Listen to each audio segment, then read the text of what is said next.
Structure of atom എന്ന കെമിസ്ട്രിയുടെ ഒന്നാമത്തെ ചാപ്റ്ററാണ് നമ്മളിന്ന് സ്റ്റാർട്ട് ചെയ്യുന്നത്. അപ്പോൾ ഫിസിക്സിലെ ഫസ്റ്റ് ചാപ്റ്റർ നമ്മൾ കംപ്ലീറ്റ് ചെയ്ത് കഴിഞ്ഞു.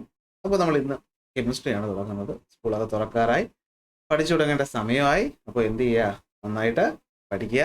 ആദ്യമായിട്ട് നമ്മുടെ ചാനൽ കാണുന്നവരാണെങ്കിൽ ചാനൽ സബ്സ്ക്രൈബ് ചെയ്യാനും വീഡിയോ ഇഷ്ടപ്പെട്ടാൽ ക്ലാസ് ലൈക്ക് ചെയ്യാനും നിങ്ങളുടെ കൂട്ടുകാർക്ക് ഷെയർ ചെയ്ത് കൊടുക്കാനൊന്നും മറക്കണ്ട.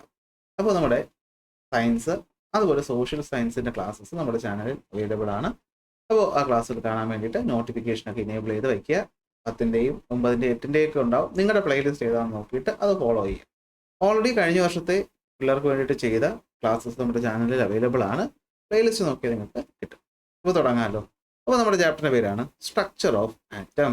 ഒരു ആറ്റത്തിൻ്റെ ഘടനയെ പറ്റി അല്ലെങ്കിൽ അതിൻ്റെ സ്ട്രക്ചറിനെ പറ്റിയാണ് നമ്മൾ പഠിക്കാനായിട്ട് പോകുന്നത്. ഒരു ആറ്റം എന്ന് പറഞ്ഞാൽ നിങ്ങളുടെ മനസ്സിൽ ഇതുപോലെയുള്ള ഒരു പിക്ചറൊക്കെ വരും അല്ലേ. അപ്പോൾ എന്താണ് ഈ സംഭവം, ഇതെങ്ങനെയാണ് നമ്മൾ കണ്ടെത്തിയതെന്നൊക്കെയുള്ള കാര്യമാണ് നമ്മൾ പഠിക്കുന്നത്. അപ്പോൾ നമ്മുടെ ചുറ്റും നമ്മൾ നോക്കിക്കഴിഞ്ഞാൽ നമ്മൾ ഒരുപാട് സബ്സ്റ്റൻസുകളുണ്ട് അല്ലേ. ഈ സബ്സ്റ്റൻസുകളൊക്കെ നിർമ്മിച്ചിട്ടുള്ളത് മാറ്റർ ഉപയോഗിച്ചിട്ടാണെന്നും ഈ പറയുന്ന മാറ്റർ അല്ലേ, അതല്ലേ നമ്മുടെ കെമിസ്ട്രിയുടെ സ്റ്റഡി തന്നെ എന്താണ്, സ്റ്റഡി ഓഫ് മാറ്റർ. കെമിസ്ട്രി എന്ന വിഷയത്തിന് തന്നെ നമ്മൾ പഠിക്കുന്നത് എന്തിനെ പറ്റിയിട്ടാണ്, മാറ്ററിനെ പറ്റിയാണ്. അപ്പോൾ മാറ്ററിനെ പറ്റി പഠിച്ചു പോയപ്പോൾ നമ്മൾ കണ്ടൊരു കാര്യം, നമ്മുടെ ചുറ്റുമുള്ള ഒരുപാട് വസ്തുക്കളുണ്ട്. ഒരു ഉദാഹരണമായിട്ട് ഷുഗറും ഗ്ലൂക്കോസും വാട്ടറും ഒക്കെ എടുത്തിട്ട് ഇത് നമ്മളിങ്ങനെ നോക്കി പോവുകയാണ്. ഇത് എന്ത് വെച്ചാൽ നിർമ്മിച്ചിട്ടുള്ളത്. ഇങ്ങനെ നോക്കി നോക്കി നമ്മൾ പോയാൽ നമ്മൾ ചെന്ന് നിൽക്കുന്നത് ഒരു മോളിക്യൂളിലായിരിക്കും. അതായത് ഷുഗർ എന്ന് പറയുന്ന പഞ്ചസാര എടുത്ത് നമ്മൾ മൈക്രോസ്കോപ്പ് വെച്ച് നോക്കി നോക്കി നോക്കി പോയാൽ നമ്മൾ അവസാനം ചെന്ന് എത്തുന്ന എന്തിലായിരിക്കും, ഷുഗറിൻ്റെ പ്രോപ്പർട്ടി കാണിക്കുന്ന ഏറ്റവും ചെറിയ ഘടകം എന്ന് പറയുന്നത് ഒരു ഷുഗറിൻ്റെ മോളിക്യൂളായിരിക്കും. ആ മോളിക്യൂളിൽ നമുക്ക് 12 കാർബണും 22 ഹൈഡ്രജനും 11 ഓക്സിജൻ്റെയും ആറ്റംസ് കാണാൻ പറ്റും. അപ്പോൾ ഒരു എലമെന്റിന്റെ ഏറ്റവും സിംപ്ലസ്റ്റ് ഫോം എന്ന് പറയുന്നത് എന്താണ്, ആറ്റം. ഒരു സബ്സ്റ്റൻസിന്റെ പ്രോപ്പർട്ടി കാണിക്കുന്ന ഏറ്റവും ചെറിയ ഭാഗം എന്ന് പറയുന്നത് ഒരു മോളിക്യൂൾ. എന്ന് വെച്ചാൽ മോളിക്യൂളുകൾ നിർമ്മിച്ചിട്ടുള്ളത് ഈ പറയുന്ന ആറ്റങ്ങൾ ഉപയോഗിച്ചിട്ടാണ്. അപ്പോൾ നമ്മുടെ ചുറ്റുമുള്ള നമ്മൾ കാണുന്ന എല്ലാ വസ്തുക്കളും നിർമ്മിച്ചിട്ടുള്ളത് ആറ്റങ്ങൾ കൊണ്ടാണെന്ന് നമുക്ക് പറയാം. ഇത് ആദ്യം പറഞ്ഞത് ജോൺ ഡാൾട്ടൺ ആണ്. അറ്റോമിക് തിയറിയിൽ ജോൺ ഡാൾട്ടൺ ഇങ്ങനൊരു കാര്യം പറഞ്ഞിരുന്നു. പക്ഷെ അദ്ദേഹം പറഞ്ഞൊരു കാര്യം എന്താണെന്ന് വെച്ചാൽ ഈ ആറ്റമാണ് ഏറ്റവും ചെറുതെന്നാണ് പറഞ്ഞത്. ഇതിനപ്പുറം നമുക്കിനി പോകാൻ പറ്റത്തില്ലെന്ന് പറഞ്ഞു. അതൊരു തെറ്റായ കാര്യമായിരുന്നു. കാരണം നമുക്ക് ആറ്റത്തെ എന്ത് ചെയ്യാൻ പറ്റും, ഡിവൈഡ് ചെയ്യാനായിട്ട് പറ്റും. ഇവിടെ നോക്കി, ഗ്ലൂക്കോസ് എന്ന് പറയുന്ന വസ്തു. അപ്പോൾ ഗ്ലൂക്കോസ് എന്ന് പറയുന്ന വസ്തുവിന് ചെറിയ മധുരമൊക്കെ ഉണ്ടാവും അറിയാം അല്ലെ. അപ്പം മധുരമുള്ള ഏറ്റവും ചെറിയ ഗ്ലൂക്കോസ് എന്ന് പറയുന്നത് ഒരു ഗ്ലൂക്കോസിന്റെ മോളിക്യൂൾ ആയിരിക്കും. ആ ഗ്ലൂക്കോസിന്റെ മോളിക്യൂളിൽ 3 തരം ആറ്റങ്ങൾ കാണാം. കാർബണിന്റെ 6 ആറ്റങ്ങളും ഹൈഡ്രജന്റെ 12 ആറ്റവും ഓക്സിജന്റെ 6 ആറ്റവും അതിനകത്ത് ഉണ്ടായിരിക്കും. അപ്പോൾ നമുക്ക് ഈ പറയുന്ന റേഷ്യോ കിട്ടിയിട്ടുണ്ട് അല്ലെ, 1:2:1. അതായത് ഒരേ സംഖ്യയല്ല, 6, 12 നമുക്ക് വെട്ടിപ്പോകുമ്പോഴാണ് നമ്മൾ റേഷ്യോ എഴുതുമ്പോഴത്തേക്ക് 1:2:1 ആയിട്ട് മാറും. വെള്ളം എന്ന് പറയുന്ന സാധനം നിങ്ങൾക്കറിയാം, അത് ഹൈഡ്രജനും ഓക്സിജനും ചേർന്നുണ്ടായതാണ്. അപ്പോൾ വെള്ളത്തിന്റെ ഏറ്റവും ചെറിയ വെള്ളത്തിന്റെ പ്രോപ്പർട്ടി കാണിക്കുന്ന ഒരു വസ്തു വെള്ളത്തിന്റെ മോളിക്യൂളാണ്. അതിൽ 2 ഹൈഡ്രജനും 1 ഓക്സിജനും കാണും. അപ്പോൾ ഇതിൽ ഹൈഡ്രജൻ എന്ന് പറയുന്നത് എന്താണ്, അതൊരു ആറ്റമാണ്. ഓക്സിജൻ എന്ന് പറയുന്നത് എന്താണ്, ഓക്സിജൻ എലമെന്റിന്റെ ഒരു ആറ്റം. അപ്പോൾ മോളിക്യൂളുകൾ എന്ന് പറഞ്ഞു കഴിഞ്ഞാൽ എന്താണ്, മോളിക്യൂൾ എന്ന് വെച്ച് കഴിഞ്ഞാൽ എന്തായിരിക്കും, ഒരു സബ്സ്റ്റൻസിന്റെ പ്രോപ്പർട്ടി കാണിക്കുന്ന ഏറ്റവും ചെറിയ ഫ്രീ സ്റ്റേറ്റിൽ എക്സിസ്റ്റ് ചെയ്യുന്ന വസ്തു എന്ന് പറയുന്നത് മോളിക്യൂളാണ്. ഈ മോളിക്യൂൾ നിർമ്മിച്ചിട്ടുള്ളതാണ് എന്ത് ഉപയോഗിച്ചിട്ട്, ആറ്റങ്ങൾ ഉപയോഗിച്ചിട്ട്. ഇന്ന് ആദ്യം പറഞ്ഞത് ആരാ, അത് ജോൺ ഡാൾട്ടൺ ആണ്. ആരാണ് പറഞ്ഞത്, ജോൺ ഡാൾട്ടൺ. ഏതൊരു മോളിക്യൂൾ നിർമ്മിക്കുന്നത് ആറ്റങ്ങൾ ഒരു പ്രത്യേക അളവിൽ ചേർന്നിട്ടാണ്. അതായത് ഞാൻ ഒരു ഉദാഹരണം പറയട്ടെ, 2 ഹൈഡ്രജനും 1 ഓക്സിജനും ചേർന്നാൽ വെള്ളം കിട്ടി എന്നും പറഞ്ഞ് ഞാൻ 1 ഹൈഡ്രജനും 2 ഓക്സിജനും കൂടി ചേർത്താൽ എനിക്ക് വെള്ളം കിട്ടും, ഇല്ല. അപ്പോൾ നമുക്കൊരു മോളിക്യൂൾ കിട്ടണമെങ്കിൽ ആറ്റങ്ങൾ ഒരു നിശ്ചിത റേഷ്യോയിലായിരിക്കണം എന്ത് ചെയ്യേണ്ടത്, കൂടിച്ചേരേണ്ടത്. ബേസിക്കായ കാര്യം നിങ്ങൾക്ക് അറിയാമെന്ന് വിശ്വസിക്കും. അപ്പോൾ അങ്ങനെയുള്ള എല്ലാ മോളിക്യൂളുകളും നിർമ്മിച്ചിട്ടുള്ളത് എന്ത് ഉപയോഗിച്ചിട്ടാണ്, ആറ്റം ഉപയോഗിച്ചിട്ടാണ്. അപ്പോൾ ഈ ആറ്റത്തെ പറ്റി ഞാൻ പറഞ്ഞു, ആദ്യം പറഞ്ഞത് ജോൺ ഡാൾട്ടൺ ആണ്. 1809 ഒരു കാലഘട്ടത്തിലൊക്കെയാണ് ഡാൾട്ടൺ അതിനെ പറ്റിയിട്ടൊക്കെ പറഞ്ഞത്. നമുക്കത് ഇമ്പോർട്ടൻ്റ് ഒന്നും അല്ല. പക്ഷേ ഡാൾട്ടൺ പറഞ്ഞാൽ അതൊരു തെറ്റ് പറ്റി. എന്താണെന്ന് വെച്ചാൽ ഈ ആറ്റം എന്ന് പറയുന്ന വസ്തു ഉണ്ട് കേട്ടോ, അത് ഇൻഡിവിസിബിൾ എന്നാണ് പറഞ്ഞത്. ആറ്റങ്ങൾ ചേർന്ന് മോളിക്യൂൾ ഉണ്ടാവും എന്നൊക്കെ ഉള്ള കുറേ കാര്യങ്ങൾ നമുക്ക് പറഞ്ഞു തന്ന ഡാൾട്ടനാണ്. അങ്ങനെ ചില്ലറക്കാരനൊന്നും അല്ല. പക്ഷെ ഒരു കാര്യം തെറ്റിപ്പോയി, ആറ്റത്തെ പിന്നീട് ഡിവൈഡ് ചെയ്യാൻ പറ്റത്തില്ല എന്ന് പറഞ്ഞു. പക്ഷേ പിന്നീട് നമ്മൾ കുറേ കാലം കഴിഞ്ഞപ്പോൾ ഈ 1875 ആയ സമയത്ത് പിന്നെയും പരീക്ഷണങ്ങൾ നടന്നുകൊണ്ടിരിക്കുകയായിരുന്നു. ഈ പരീക്ഷണങ്ങളുടെയൊക്കെ ഫലമായിട്ട് നമുക്ക് മനസ്സിലായി ആറ്റങ്ങൾ എന്ന് പറയുന്നത് നമുക്ക് ഡിവൈഡ് ചെയ്യാൻ പറ്റും. ആറ്റത്തെ ഡിവൈഡ് ചെയ്താൽ നമുക്ക് എന്ത് കിട്ടും, ആറ്റത്തേക്കാൾ ചെറിയ വസ്തുക്കളെ കിട്ടും. അപ്പോൾ എന്താണ് ആറ്റം എന്ന് വെച്ച് കഴിഞ്ഞാൽ, ഒരു എലമെന്റിന്റെ ഏറ്റവും സ്മോളസ്റ്റ് യൂണിറ്റിനെയാണ് നമ്മൾ എന്ത് വിളിക്കുന്നത്, ആറ്റം എന്ന് വിളിക്കുന്നത്. ഒരു എലമെന്റിന്റെ എല്ലാ കെമിക്കൽ പ്രോപ്പർട്ടികളും ആർക്കുണ്ടാകും, അതിന്റെ ആറ്റത്തിനുണ്ടാകും. അതിന്റെ എന്തിനുണ്ടാകും, അതിന്റെ ആറ്റത്തിനുണ്ടാകും. മാറ്റർ ഒക്കെ നിർമ്മിച്ചിട്ടുള്ളതും അപ്പോൾ ഈ ആറ്റങ്ങൾ ഉപയോഗിച്ചിട്ടെന്ന് നമുക്ക് പറയാനായിട്ട് പറ്റും. അങ്ങനെയുള്ള ഒരു ആറ്റത്തെ നമ്മൾ വീണ്ടും ഡിവൈഡ് ചെയ്താൽ ആറ്റത്തേക്കാൾ ചെറുത്, അതാണ് ഈ വാക്കിന്റെ അർത്ഥം, സബ് അറ്റോമിക് പാർട്ടിക്കിൾ. ഏതൊക്കെയാ സബ് അറ്റോമിക് പാർട്ടിക്കിൾ? അത് നിങ്ങൾ കേട്ടിട്ടുണ്ട് അല്ലേ? പോസിറ്റീവ് ചാർജുള്ള പ്രോട്ടോൺ, ചാർജുകളില്ലാത്ത ന്യൂട്രോൺ, നെഗറ്റീവ് ചാർജുള്ള ഇലക്ട്രോൺ എന്നൊക്കെ പറയുന്നത് ആറ്റത്തിനകത്ത് കാണുന്നവരാണ്. അവരെ വിളിക്കുന്ന പേരാണ് എന്ത്? Sub atomic particles.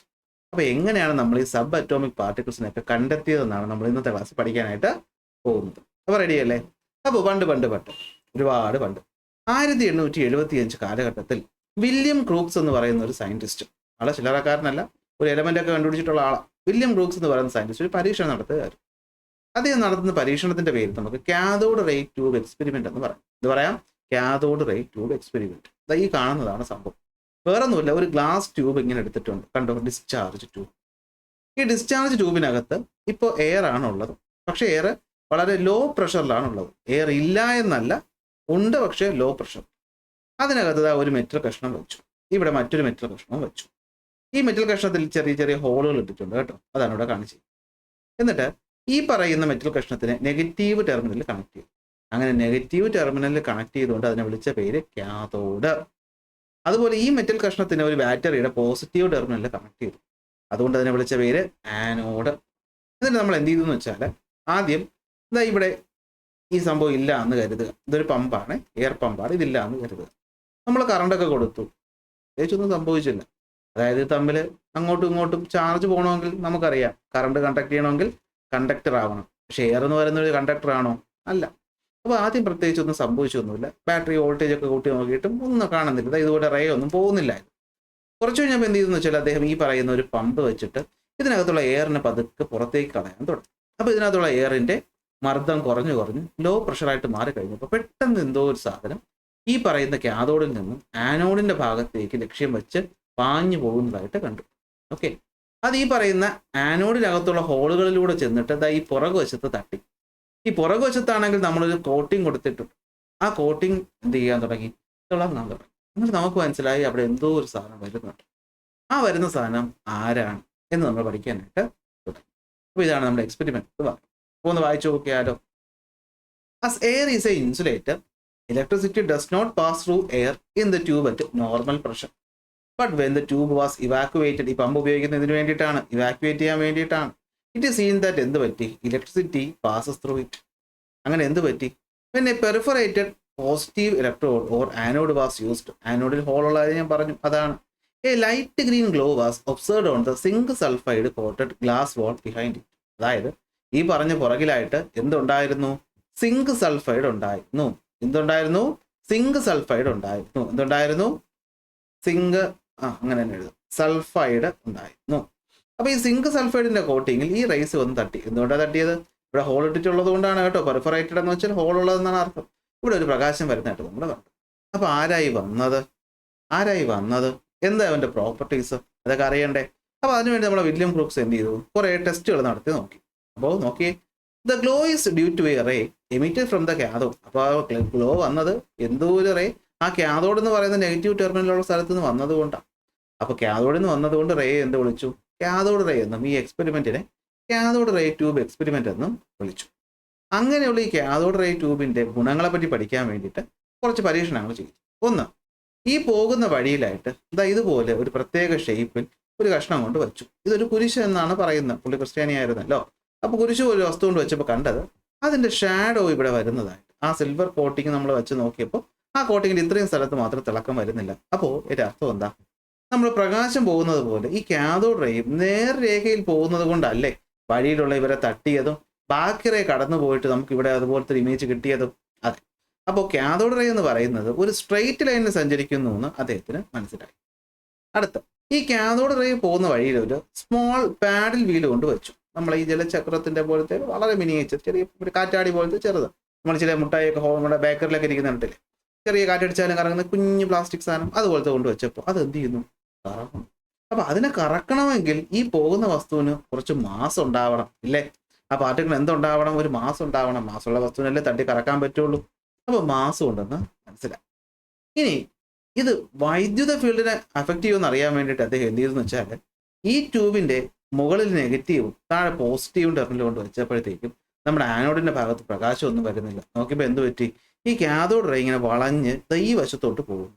അതായത് എങ്ങോട്ട് പോകുന്നു? പോസിറ്റീവ് സൈഡിലോട്ട് പോകുന്നു. അതാരാടാ പോസിറ്റീവ് സൈഡിലോട്ട് പോകുന്നത്? അപ്പൊ നെഗറ്റീവായ എന്തോ ആണ് ഈ പോകുന്നതെന്ന് മനസ്സിലായി. കാരണം ഓപ്പോസിറ്റ് ചാർജാണ് അട്രാക്ട് ചെയ്യുന്നത്.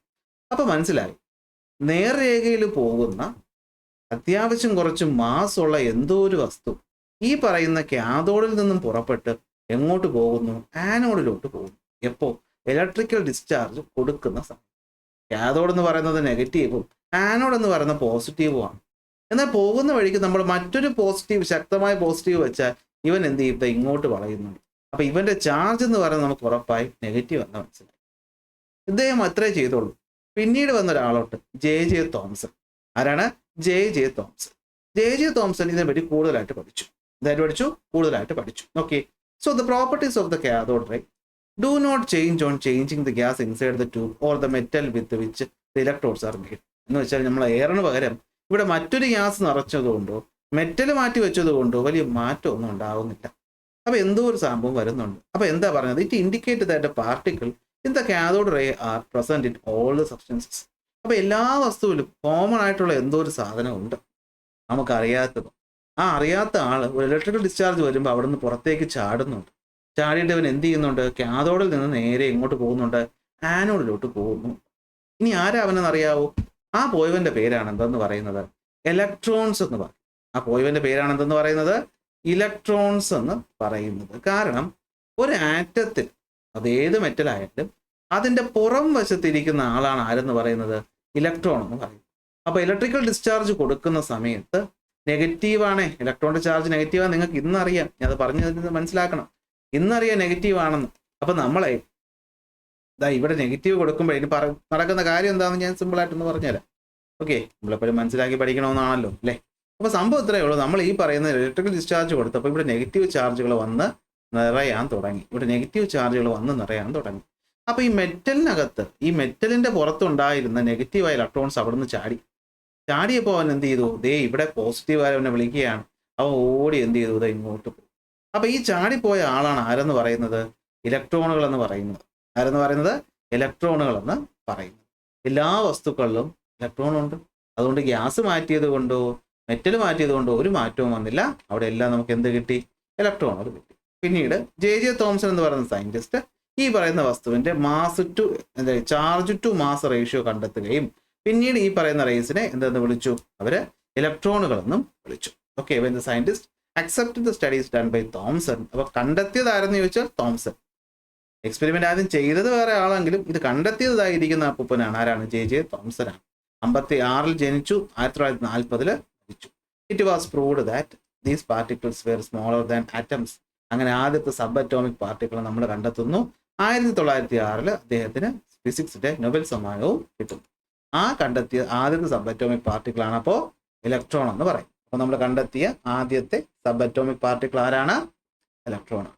കിട്ടിയോ? അപ്പൊ നമ്മൾ ഇവിടുന്ന് എന്തൊക്കെ പഠിക്കണം നോക്കിയേ. ഇലക്ട്രോൺ എന്ന് പറഞ്ഞാൽ എന്താണ്? ഇലക്ട്രോൺ കണ്ടെത്തിയത് ജെ തോംസൺ ആണ് 1897. ഇലക്ട്രോൺ കണ്ടെത്താൻ സഹായിച്ച പരീക്ഷണത്തിന്റെ പേര് കാഥോഡ് റേ എക്സ്പെരിമെന്റ്. എന്നാൽ എക്സ്പെരിമെന്റ് ചെയ്തത് ആരാണ്? അത് വില്യം ക്രൂക്സ് ആണ്. എന്ത് ചെയ്തു? ഒരു ഗ്ലാസ് ട്യൂബിൽ 2 മെറ്റൽ ഇലക്ട്രോഡ് വെച്ചതിന് ശേഷം നോർമൽ എയർ പ്രഷറിൽ നമ്മൾ കറണ്ട് കൊടുത്തപ്പോൾ ഒന്നും സംഭവിച്ചില്ല. ഇവാക്യുവേറ്റ് ചെയ്ത് കൊടുത്തപ്പോഴത്തേക്കും എന്ത് സംഭവിച്ചു? ഈ പറയുന്ന കാഥോഡിൽ നിന്ന് എന്തോ ഒരു റേ ആനോഡിലോട്ട് പോയി. ആനോഡിൽ ഒരു ചെറിയ ഹോൾ ഇട്ട് കഴിഞ്ഞിട്ട് പുറകിലായിട്ട് നമ്മൾ ഒരു ഗ്രീൻ സ്ക്രീൻ വെച്ചപ്പോഴത്തേക്കും, ഗ്രീൻ സ്ക്രീൻ അല്ല, സിങ്ക് സൾഫൈഡ് വെച്ചപ്പോഴത്തേക്കും അത് ഗ്രീൻ കളറിൽ തിളങ്ങി.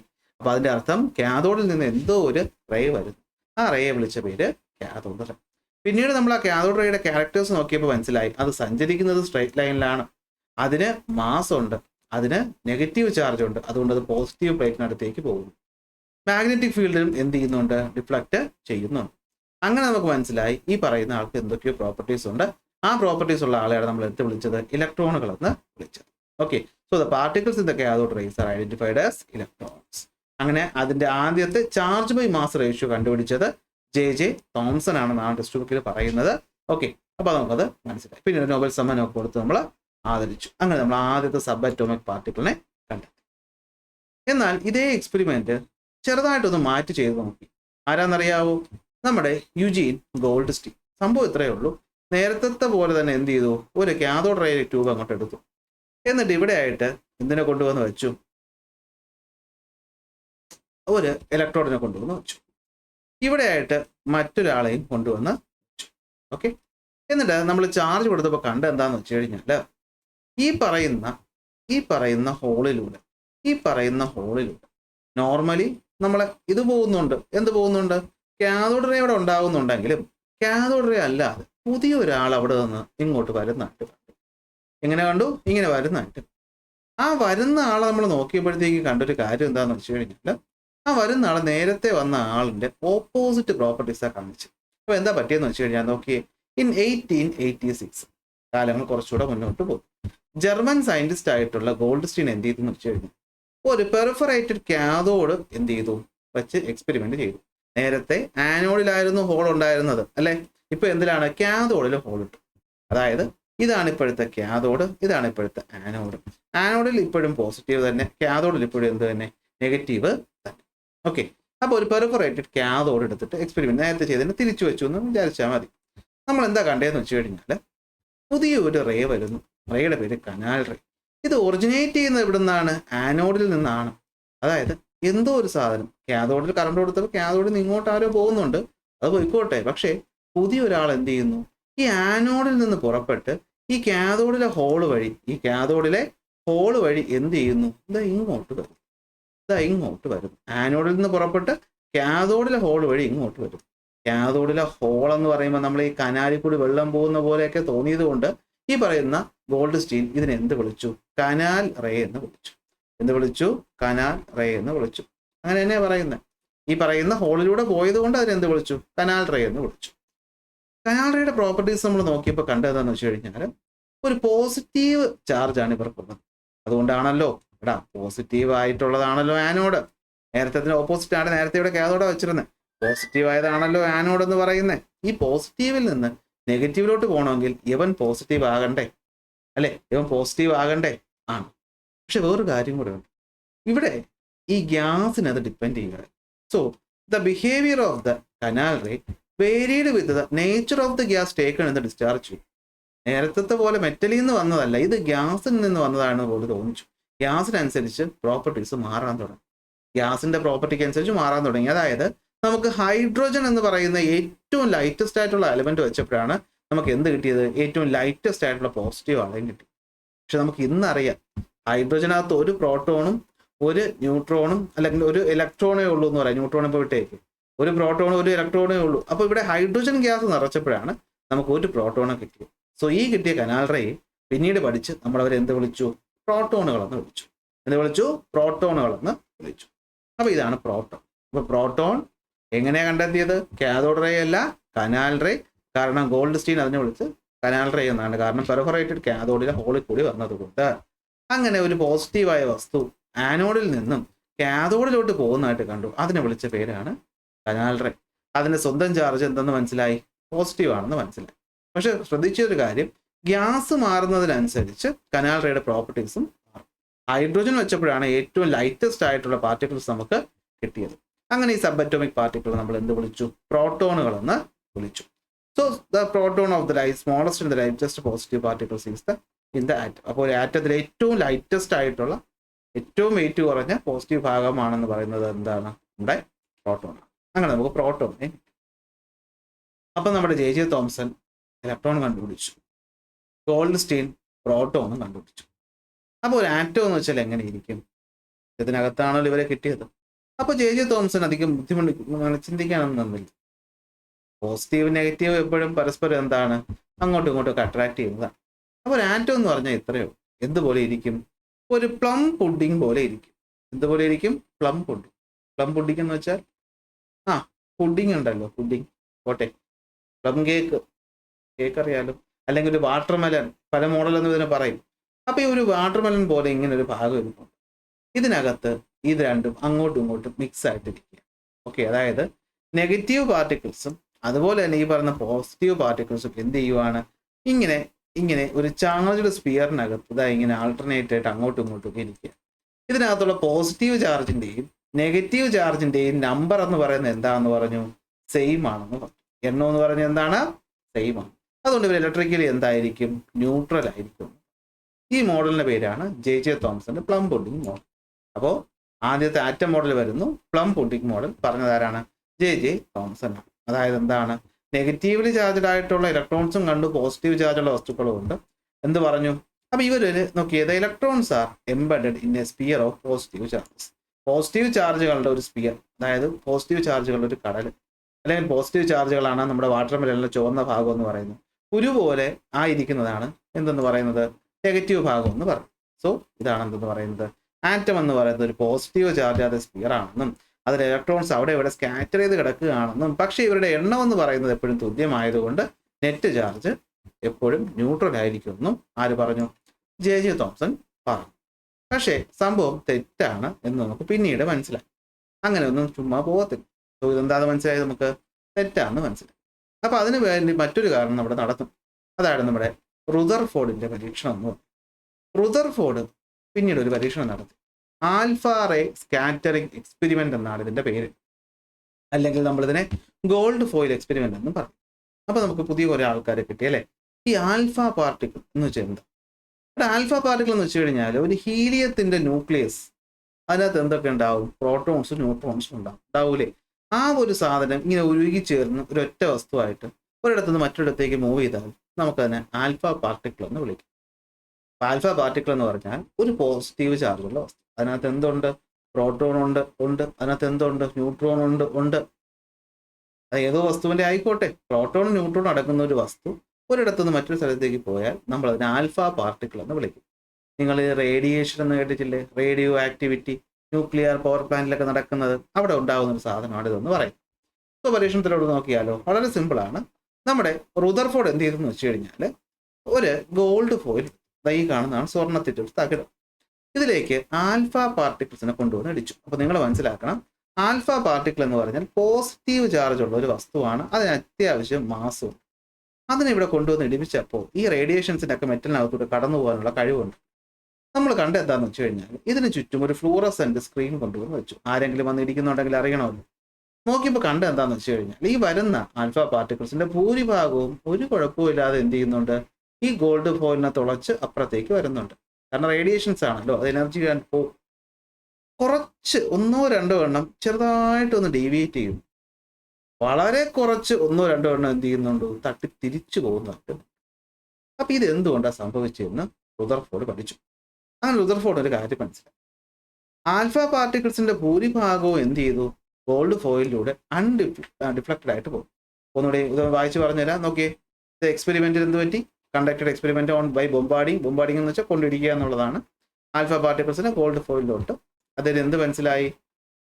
ഈ കൊണ്ടുപോയ സമയത്ത് എന്താന്ന് വെച്ച് കഴിഞ്ഞാൽ നോക്കിയേ, the alpha rays which originate from a radioactive substance are tried to find out the deflection that occurred in their path. The alpha particles which passed through the gold foil were made to strike on the photographic film arranged around it, and the following observations were made. പറഞ്ഞിരേണ്ട കാര്യമില്ലല്ലോ. ഒന്ന്, most of the alpha പാർട്ടിക്കിൾസും അകത്തൂടെ കയറി കടന്നുപോകും.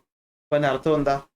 ഒരു ആറ്റത്തിനകത്ത് positive ചാർജിനെ തടഞ്ഞു നിർത്താനായിട്ട്, ഇവൻ positive അല്ലേ, ഈ പോസിറ്റീവ് ആളെ തടഞ്ഞു നിർത്താനായിട്ട് വലിയ ആൾക്കാരൊന്നുമില്ല, അതുകൊണ്ട് കുഴപ്പമില്ലാതെ പോയി. ചിലത് എന്ത് ചെയ്തു? ചെറുതായി ഒന്ന് ഡിഫ്ലക്ട് ചെയ്തു. അപ്പോൾ ആരോ ഒരുത്തനവിടെ ഉണ്ട്. ഈ ആൽഫ പാർട്ടിക്കിൾസിനെ സ്വാധീനിക്കാൻ കഴിവുള്ള ഏതോ ഒരുത്തനവിടെ ഉണ്ട്. പക്ഷെ എണ്ണം കുറവാണ്, അല്ലെങ്കിൽ വലിപ്പം കുറവാണ്. ചില ഒന്നോ രണ്ടോ വളരെ ചെറുത് 20,000-ൽ ഒന്നൊക്കെ എന്ത് ചെയ്തു? തട്ടി തിരിച്ചു വരാൻ തുടങ്ങി. തിരിച്ചു വരാൻ തുടങ്ങി. അപ്പോൾ 180 ഡിഗ്രി എന്ന് പറയുന്നത് തട്ടിയിട്ട് തിരിച്ചു വരുന്നു, 180 ഡിഗ്രി തിരിച്ചു വന്നു. അപ്പൊ അദ്ദേഹം അതിലൂടെ ഒരു കാര്യം മനസ്സിലാക്കി. ഒരു ആറ്റത്തിന് എന്തോ ഒരു സംഭവം നമുക്കറിയാത്തതായിട്ടുണ്ട്. അറിയാത്ത എന്താണെന്നാണ് പറയാനായിട്ട് പോകും.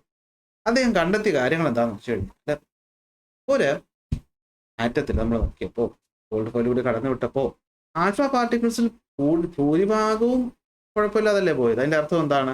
ഒരു ആറ്റത്തിന്റെ മെയിൻ സ്ഥലങ്ങളെല്ലാം എംറ്റിയാണ്. ഒരു ആറ്റം നമ്മൾ സങ്കല്പിക്കുമ്പോൾ വളരെ ചെറുതാണ്, എങ്കിലും അതിനകത്തുള്ള ഭൂരിഭാഗം സ്ഥലം എന്താണ്? എംറ്റിയാണ്. ചില ആൽഫ പാർട്ടിക്കിൾസ് മാത്രം ചെറുതായി ഒന്ന് ഡിഫ്ലക്ട് ചെയ്തു. അതിൻ്റെ അർത്ഥം ഇതിനെ റിപ്പൽ ചെയ്യാൻ വേണ്ടിയിട്ട് പോസിറ്റീവായ എന്തോ ഒരു ചെറിയ ഭാഗം ഒരു ആറ്റത്തിനകത്ത് ഉണ്ടെന്ന് മനസ്സിലാക്കി. അതായത് ഒരു ആറ്റം നമ്മളിങ്ങനെ എടുത്ത സമയത്ത് ഭൂരിഭാഗം ആൽഫ പാർട്ടിക്കിൾസും കടന്നുപോയി. അതായത് ഈ ആറ്റത്തിന്റെ ഭൂരിഭാഗം സ്ഥലം എംറ്റിയാണ്. ഏതോ ഒരു ചെറിയ സ്ഥലത്തിനടുത്ത് എത്തിയപ്പോഴത്തേക്കും ഇത് ചെറുതായി ഒന്ന് ഡിഫ്ലക്ട് ചെയ്യും. അതിൻ്റെ അർത്ഥം ഇവിടെ ഈ വന്ന ആൽഫ പാർട്ടിക്കിളായ പോസിറ്റീവ് ചാർജ് ഡിഫ്ലക്ട് ചെയ്യാൻ കഴിവുള്ള എന്തോ ഒരു പോസിറ്റീവ് സാധനം അവിടെ ഉണ്ട്. Okay, some of the alpha particles got deflected by a small angle due to the repulsion. അപ്പൊ ഈ അകത്തുള്ള ഈ പോസിറ്റീവ് ഭാഗം റിപ്പൽ ചെയ്തുകൊണ്ടാണ് ഇത് സംഭവിച്ചത്. അടുത്ത the entire positive charge of an atom. അങ്ങനെ ഈ പറയുന്ന ആറ്റത്തിനകത്തുള്ള പോസിറ്റീവ് ഭാഗം എന്ന് പറയുന്നത് ഏതോ ഒരു ചെറിയ സ്ഥലത്തിനകത്തായിരിക്കുന്നത്. കാരണം അവിടെ വന്നിടിച്ച ആൽഫ പാർട്ടിക്കിൾ മാത്രം 20,000-1 മാത്രമേ എന്ത് ചെയ്തുള്ളൂ, തിരിച്ചു പോയുള്ളൂ. അപ്പോൾ ആറ്റത്തിലൊരു പോസിറ്റീവ് ഭാഗമുണ്ട്, അത് നമ്മൾ പ്രോട്ടോൺ കണ്ടെത്തി. പക്ഷെ അത് വളരെ ചെറിയൊരു സ്ഥലത്തായിരിക്കുന്നു. ആ സ്ഥലത്തിനെയാണ് നമ്മൾ എന്ത് വിളിക്കുന്നത്, ഒരു ആറ്റത്തിന്റെ ന്യൂക്ലിയസ് എന്ന് വിളിക്കും. ഇങ്ങനെയാണ് നമ്മളത് കണ്ടെത്തിയത്. നിങ്ങൾക്ക് ഇപ്പോൾ കാര്യം അറിയായിരിക്കും, ഇതാണ് വന്നതെന്ന് മനസ്സിലാക്കുക. So the entire positive charge of an atom is concentrated in a very small volume at the center of the atom. This center is extremely small when compared to the size of the atom. So the alpha particle which bounced back were those that were directed to its center. അപ്പോൾ ഇങ്ങനെ correct വന്നത് മാത്രമേ തട്ടിപ്പോയിട്ടുള്ളൂ. പക്ഷേ എണ്ണത്തിൽ കുറവായതുകൊണ്ട് അത് വളരെ ചെറുതാണെന്നും ആ സ്ഥലത്ത് നമ്മൾ ന്യൂക്ലിയസ് ആണെന്നും വിളിച്ചു. അങ്ങനെ റുദർഫോർഡ് എന്ത് കണ്ടുപിടിച്ചു, ഒരു പുതിയ ആറ്റം മോഡൽ കണ്ടുപിടിച്ചു. ഇതിന്റെ പേരാണ് റുദർഫോർഡിന്റെ ആറ്റം മോഡൽ എന്ന് പറയും. ഇതിന്റെ പേരാണ് എന്തെന്ന് പറയുന്നത്, റുദർഫോർഡിന്റെ ആറ്റം മോഡൽ എന്ന് പറയും. അപ്പൊ റുദർഫോർഡിന്റെ ആറ്റം മോഡൽ പറയുന്നത് ഇത്രയേ ഉള്ളൂ. ഒരു ആറ്റം എന്ന് പറയുന്നത് ഇങ്ങനെ ഇരിക്കുകയാണെങ്കിൽ അതിന്റെ ഏറ്റവും കൂടുതൽ മാസും അതുപോലെ പോസിറ്റീവ് ചാർജും അടങ്ങിയിരിക്കുന്നത് ഈ നടുക്കുള്ള ചെറിയ വസ്തുവിലാണ്. ഇതിന്റെ പേരാണ് എന്തെന്ന് പറയുന്നത്, ന്യൂക്ലിയസ്. ഇതിന്റെ പേരാണ് എന്തെന്ന് പറയുന്നത്, ന്യൂക്ലിയസ്. അടുത്ത, the size of the nucleus is extremely small when compared to size of the atom. കേട്ടോ, ഒരു ഫുട്ബോൾ സ്റ്റേഡിയമാണ് ഒരു ആറ്റം എങ്കിൽ അതിന്റെ നടുക്കിരിക്കുന്ന ഒരു ഫുട്ബോളിന്റെ വലിപ്പമേ ന്യൂക്ലിയസിനുള്ളൂ എന്നൊക്കെയാണ് പറയപ്പെടുന്നത്. എന്നാൽ ഇതിനകത്താണ് എല്ലാ പോസിറ്റീവ് ചാർജും എന്ത് ചെയ്തിട്ടുള്ളത്, സ്റ്റോർ ചെയ്തിട്ടുള്ളത്. പിന്നെ നെഗറ്റീവ് ചാർജുള്ള ആളുണ്ടല്ലോ, അവനല്ല ഇലക്ട്രോൺ, അവൻ ചുമ്മാ ഇരിക്കുകയല്ല. നമ്മുടെ ഈ പറഞ്ഞ സൂര്യന് ചുറ്റും പ്ലാനറ്റ് കടന്ന് ചുറ്റുന്ന പോലെ ഈ ന്യൂക്ലിയസിന് ചുറ്റും ഏതോ ഒരു പ്രത്യേക പാത്തിൽ എന്ത് ചെയ്യുന്നുണ്ട്, ഈ പറയുന്ന ഇലക്ട്രോൺസ് ഇങ്ങനെ ചുറ്റി കറങ്ങുന്നുണ്ടെന്നും പറയും. അപ്പൊ ഈ മോഡലിന്റെ പേരാണ് എന്ത്, റുദർഫോർഡ് ആറ്റം മോഡൽ. ഒന്നും കൂടെ, atom has a centre called the nucleus. Entire positive charge is concentrated on that. അതിന്റെ സൈസ് എന്ന് പറഞ്ഞാൽ വളരെ ചെറുതാണ്. ഇനി electron revolve very fast around the nucleus in a circular path called orbit. അപ്പൊ ഇതിന് ചുറ്റും ഇതാ ഇങ്ങനെ കിടന്ന് ആര് മൂവ് ചെയ്യുന്നുണ്ട്, ഇലക്ട്രോൺസ് മൂവ് ചെയ്യുന്നുണ്ടെന്നും പറഞ്ഞു. അപ്പൊ ഇത് പ്ലാനറ്റും സൂര്യനൊക്കെ മൂവ് ചെയ്യുന്നത് കൊണ്ട് ഇതിനെ പ്ലാനറ്ററി മോഡൽ ഓഫ് ആറ്റം എന്നും വിളിക്കും. റുദർഫോർഡിന്റെ ആറ്റം മോഡലിന്റെ മറ്റൊരു പേരാണ് പ്ലാനറ്ററി മോഡൽ ഓഫ് ആറ്റം എന്ന് പറയും. സംഭവമൊക്കെ കൊള്ളാം, ശരി തന്നെയാണ്.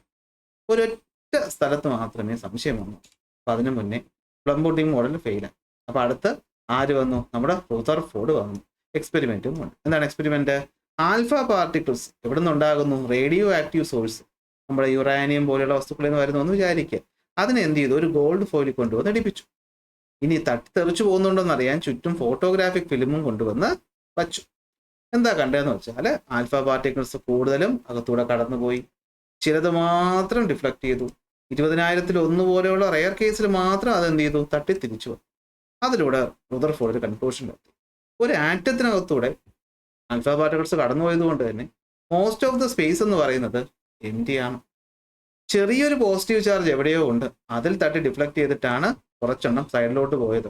എന്നാൽ അതിന്റെ വലിപ്പം എന്ന് പറയുന്നത് വളരെ ചെറുതാണ്. അതുകൊണ്ടാണ് ഒന്ന് മാത്രം 20,000-ൽ തിരിച്ചു വന്നത്. ഈ ഇലക്ട്രോൺസ് എന്ന് പറയുന്നത് ഇതിന് ചുറ്റും എവിടെയൊക്കെ കിടന്ന് കറങ്ങുന്നതാണെന്നും പറഞ്ഞു. അങ്ങനെ റുദർഫോർഡ് ആറ്റം മോഡൽ പ്രഖ്യാപിച്ചു. എന്താ പറഞ്ഞത്, ഒരു ആറ്റം എന്ന് പറഞ്ഞാൽ ഇങ്ങനെ ഇരിക്കും, അതിന്റെ നടുക്ക് ഒരു ന്യൂക്ലിയസ് ഉണ്ട്, ന്യൂക്ലിയസിനകത്ത് പോസിറ്റീവ് ചാർജ് ഉണ്ട്. ആറ്റത്തെ വെച്ച് നോക്കുമ്പോൾ ന്യൂക്ലിയസ് ഭയങ്കര ചെറുതാണ്. ഇവിടെയുള്ള പ്രത്യേക ഓർബിറ്റുകളിൽ ഇലക്ട്രോൺസ് എന്ത് ചെയ്യുന്നുണ്ട്, കറങ്ങുന്നുണ്ട്. എല്ലാം ഓക്കെയാണ്, ഒരിടത്ത് മാത്രമേ തെറ്റിപ്പോ. ചാർജ് ഉള്ള ഒരു വസ്തുവായ ഇലക്ട്രോൺ ചാർജ് ഉണ്ടല്ലോ. അപ്പൊ ചാർജ് ഉള്ള ഒരു വസ്തുവായിട്ടുള്ള ഈ പറയുന്ന ഇലക്ട്രോൺ എന്ന് പറയുന്നത് ചുമ്മാ അതങ്ങനെ കറങ്ങിക്കൊണ്ടിരിക്കത്തില്ല. കറങ്ങിക്കൊണ്ടിരുന്നാൽ അതിന്റെ ചാർജ് നഷ്ടപ്പെടും. ചാർജ് നഷ്ടപ്പെട്ടാൽ എന്ത് ചെയ്യും, അത് എനർജി പുറത്തോട്ട് എമിറ്റ് ചെയ്യും അല്ലെ. സോ ഇലക്ട്രോ മാഗ്നറ്റിക് തിയറി അനുസരിച്ച് മോഷനിലിരിക്കുന്ന ഒരു ചാർജ് ചെയ്ത വസ്തു, ചാർജ് ഉള്ളൊരു വസ്തു, അത് കറങ്ങുമ്പോൾ ചാർജ് നഷ്ടപ്പെടുകയും ഈ ചാർജ് നഷ്ടപ്പെട്ട് കുറച്ചു കാലം കഴിയുമ്പോൾ എന്ത് പറ്റും, ഈ പറയുന്ന ഇലക്ട്രോൺ ഈ ന്യൂക്ലിയസിൽ വന്ന് ഇടിക്കുകയും ചെയ്യേണ്ടതല്ലേ എന്ന് ആര് പറഞ്ഞു, പിന്നീട് വന്ന് ഇലക്ട്രോ മാഗ്നറ്റിക് തിയറി പറഞ്ഞു. എന്നാൽ അതിനൊരു കാരണം പറഞ്ഞു കൊടുക്കാൻ ആർക്ക് പറ്റിയില്ല, റുദർഫോർഡിന് പറ്റിയില്ല. അങ്ങനെ റുദർഫോർഡ് ആറ്റം മോഡൽ എന്ത് ചെയ്യുന്നു, ഫെയിൽ ആവുകയാണ് ചെയ്യുന്നു.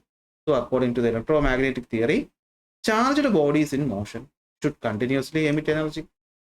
So hence the negatively charged electron revolving around the nucleus should continuously lose the energy and collapse into the nucleus. But this is not happen. So Rutherford atom ഇതിന്റെ കാരണം കൊടുക്കാൻ പറ്റാത്തത് കൊണ്ട് മാത്രം ഫെയിൽ. അങ്ങനെ ഇരിക്കെ നമ്മൾ പുതിയൊരാളെയും കൂടി കണ്ടുപിടിച്ചു. അതാണ് ആര്? നമ്മുടെ സബാറ്റോമിക് പാർട്ടിക്കിൾസിലെ മൂന്നാമനായിട്ടുള്ള ന്യൂട്രോൺ. അപ്പോൾ എന്താ സംഭവം എന്ന് വെച്ച് കഴിഞ്ഞാൽ ഇത്രയേ ഉള്ളൂ. നമ്മുടെ ന്യൂട്രോൺസ് റുദർഫോർഡിന്റെ ആറ്റത്തിൽ ഒരു കാര്യം പറഞ്ഞു.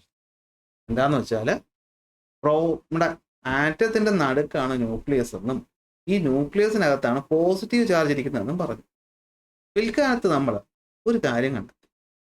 ഈ പോസിറ്റീവ് ചാർജായ പ്രോട്ടോൺ നമുക്കറിയാം, അതിനൊരു നിശ്ചിത വെയിറ്റ് ഉണ്ട്. പക്ഷേ ഒരു ആറ്റത്തിന്റെ ന്യൂക്ലിയസിന്റെ വെയിറ്റ് നോക്കിയപ്പോൾ റുദർഫോർഡ് പറഞ്ഞതനുസരിച്ച് പോസിറ്റീവ് ചാർജ് മാത്രം അവിടെ ഉള്ളപ്പോൾ ഉള്ള വെയിറ്റ് അല്ല കേട്ടോ. അതായത് നോക്കിയേ, റുദർഫോർഡ് തന്നെ എന്ത് ചെയ്തിട്ടുണ്ടായിരുന്നു? ഈ പോസിറ്റീവ് ചാർജിന്റെ എണ്ണം വെച്ചിട്ട് ന്യൂക്ലിയസിന്റെ മാസ് കണ്ടുപിടിച്ചിട്ടുണ്ടായിരുന്നു. പക്ഷേ ഈ ന്യൂക്ലിയസിന്റെ ആക്ച്വൽ മാസ് എന്ന് പറയുന്നത് ഈ കണ്ടുപിടിച്ചതിനേക്കാളും കൂടുതലായി. അതായത് അതിനകത്ത് മറ്റാരോ ഒരാൾ ഉണ്ട്. ഇത് എന്തുകൊണ്ടാണെന്ന് കണ്ടുപിടിച്ചു കൊടുക്കാൻ ആർക്ക് പറ്റിയില്ല? റുദർഫോർഡിന് പറ്റില്ല. അപ്പോഴത്തേക്കും ജെയിംസ് ചാഡ്വിക് എന്ന് പറയുന്ന ഒരാൾ പിന്നീട് വന്നിട്ട് എന്ത് ചെയ്തു? എക്സ്പെരിമെന്റ് നടത്തി. അപ്പോൾ അതിൽ നിന്നൊരു കാര്യം മനസ്സിലാക്കി. നമ്മൾ ടെക്സ്റ്റ് ബുക്കിൽ അത്രയും പറയുന്നുണ്ട്, വിശദമായിട്ട് എക്സ്പെരിമെന്റ് പറയുന്നില്ല. അതിനകത്ത് മനസ്സിലായി നമ്മുടെ ഈ പറയുന്ന ന്യൂക്ലിയസിനകത്തായിട്ട് ചാർജ് ഇല്ലാത്ത ഒരു സാധനമുണ്ട്, എന്നാൽ അതിന് മാസ് ഉണ്ട്. Okay, these particles carried no electric charge and had mass nearly equal to an hydrogen atom. അപ്പോൾ ഒരു പ്രോട്ടോണിന് തുല്യമായിട്ടുള്ള മാസ് ഉള്ള ഒരു വസ്തു ഈ പറയുന്ന ന്യൂക്ലിയസിനകത്തുണ്ട്. അവന്റെ പേരാണ് എന്തെന്ന് പറയുന്നത്? ന്യൂട്രോൺ എന്ന് പറയും. നമ്മളത് പിന്നീട് കണ്ടുപിടിച്ചു. അപ്പൊ ഈ പറഞ്ഞ റുദർഫോർഡിന്റെ മോഡൽ ഉണ്ടായിട്ടുള്ള ഈ മാസിന്റെ പ്രശ്നം ആരാണ്? നമ്മുടെ ജെയിംസ് ചാഡ്വിക് പിന്നീട് സോൾവ് ചെയ്തു. അങ്ങനെ ആറ്റത്തിനകത്ത് പുതിയൊരു സബ് അറ്റോമിക് പാർട്ടിക്കിൾ ഉണ്ടെന്ന് മനസ്സിലായി. ആ സബ് അറ്റോമിക് പാർട്ടിക്കിളിന്റെ പേരാണ് ന്യൂട്രോൺസ്. സോ അങ്ങനെ ന്യൂട്രോണേയും കൂടി മനസ്സിലാക്കി കഴിഞ്ഞപ്പോൾ നമ്മൾ പുതിയൊരു ആറ്റം മോഡലിലോട്ട് പോകും. ആ ആറ്റം മോഡലിന്റെ പേരാണ് Bohr model of atom. Niels Bohr ആണത് കൊണ്ടുവന്നത്. അപ്പൊ ബോർ മോഡൽ ഓഫ് ആറ്റത്തിൽ പറഞ്ഞ വേറൊന്നുമില്ല, ബാക്കിയൊക്കെ സെയിം തന്നെയാണ്. ആറ്റം ഉണ്ട്, ന്യൂക്ലിയസ് ഉണ്ട്, അകത്ത് പ്രോട്ടോണും ന്യൂട്രോണും ഉണ്ട്, ചുറ്റും ഇലക്ട്രോണും ഉണ്ട്. ഒരു ഒറ്റ വ്യത്യാസം മാത്രമേ അദ്ദേഹം പറഞ്ഞുള്ളൂ. എന്ന് വെച്ചാൽ ഈ ഇലക്ട്രോൺസ് ചുമ്മാതെ അവിടെ കിടന്നങ്ങ് ചുറ്റുന്നൊന്നുമല്ല. Electrons orbit around the nucleus in a definite energy level called orbit. ഒരു നിശ്ചിത എനർജി ലെവൽ എന്ന് വെച്ചാൽ ഒരു ആറ്റത്തിന് ചുറ്റും ഇപ്പോൾ ആദ്യത്തെ ഓർബിറ്റിൽ കറങ്ങുന്ന ഇലക്ട്രോൺ എന്ന് പറയുന്നത് ഈ ഓർബിറ്റിന്റെ തുല്യമായ എനർജിയുള്ള ഇലക്ട്രോൺസ് ആണ്. രണ്ടാമത്തെ ഓർബിറ്റ് എന്നൊരു സാധനം ഉണ്ടെങ്കിൽ അവിടെ ഒരു ഇലക്ട്രോൺ ഉണ്ടെങ്കിൽ അതിന്റെ ഊർജ്ജം എന്ന് പറയുന്നത് കറക്റ്റ് ഓർബിറ്റിന് മാച്ചിങ് ആയിട്ടാണ്. അപ്പൊ ആ ഒരേ ഊർജ്ജത്തിൽ നിൽക്കുന്നത് കൊണ്ട് അവിടെ എനർജി കളയേണ്ട ആവശ്യമോ എനർജി എടുക്കേണ്ട ആവശ്യമോ ഇല്ല. ആ പറയുന്ന പാത്തിനെയാണ് നമ്മൾ ഓർബിറ്റ് അല്ലെങ്കിൽ എനർജി ലെവൽ എന്ന് വിളിച്ചത്. അപ്പോൾ റുദർഫോർഡ് പറഞ്ഞതുപോലെ തന്നെ ഇലക്ട്രോൺ ന്യൂക്ലിയസിന് ചുറ്റും റിവോൾവ് ചെയ്യുകയാണ്. അങ്ങനെ ഏതെങ്കിലും ഓർഡറിലല്ല, ഒരു പ്രത്യേക എനർജിയുടെ ഓർഡർ അല്ലെങ്കിൽ ഒരു എനർജി ലെവലിലാണ് അത് കടന്ന് റൊട്ടേറ്റ് ചെയ്യുന്നത്. ആ എനർജി ലെവലിനെയാണ് നമ്മൾ ഓർബിറ്റ് എന്ന് വിളിക്കുന്നത്. ഈ ഓർബിറ്റിൽ കിടന്ന് കറങ്ങുന്ന അത്രയും സമയം ഈ ഇലക്ട്രോൺസിന് എനർജി നഷ്ടപ്പെടുന്നുമില്ല, എനർജി കിട്ടുന്നുമില്ല. So the energy of the orbit increases. അടുത്ത പോയിന്റ്, ന്യൂക്ലിയസിൽ നിന്ന് ദൂരോട്ട് പോകും തോറും ഈ എനർജിയും കൂടുതലായി. കൂടുതൽ എനർജിയുള്ള ഇലക്ട്രോൺസ് ആയിരിക്കും ഇവിടെ നിൽക്കുന്നത്. ഇനി ഇലക്ട്രോൺസിന് ഒരു ഓർബിറ്റിൽ നിന്നും മറ്റൊരു ഓർബിറ്റിലോട്ടോ അല്ലെങ്കിൽ കൂടിയ ഓർബിറ്റിൽ നിന്നും കുറഞ്ഞ ഓർബിറ്റിലോട്ടോ ഒക്കെ വരാൻ പറ്റും. പക്ഷെ പോവുകയോ വരികയോ ചെയ്യണമെങ്കിൽ എനർജി എന്ന് പറയുന്നത് എന്ത് ചെയ്യണം? എമിറ്റ് ചെയ്യുകയോ അബ്സോർബ് ചെയ്യുകയോ വേണം. ഈ ഓരോ ഓർബിറ്റിന് 1, 2, 3 എന്ന നമ്പർ ഇട്ടിട്ട് ആര് റെപ്രസെന്റ് ചെയ്തു? ബോർ റെപ്രസെന്റ് ചെയ്തു. അപ്പൊ ഇന്നത്തെ ക്ലാസ്സിൽ ഇനിയും പറഞ്ഞു കഴിഞ്ഞാൽ നിങ്ങൾ ഈ പറയുന്ന ക്ലാസ് ബോറായിട്ട് മാറും. അതുകൊണ്ട് നമ്മൾ ഇന്നത്തെ ടോപ്പിക് ഇവിടെ വെച്ച് നടത്തുന്നു. അടുത്ത ക്ലാസ് നമ്മൾ ബോർ മോഡൽ ഓഫ് ആറ്റം തൊട്ട് തുടങ്ങിയിട്ട് ഈ പറയുന്ന atomic number, mass number, isotope, isobar പഠിക്കും. സോ ക്ലാസ് ഇഷ്ടപ്പെട്ടാൽ ലൈക്ക് ചെയ്യുക, ഷെയർ ചെയ്യുക, സബ്സ്ക്രൈബ് ചെയ്യുക. അടുത്ത ക്ലാസ്സിൽ അടുത്ത ടോപ്പിക്കുമായിട്ട് കാണാം.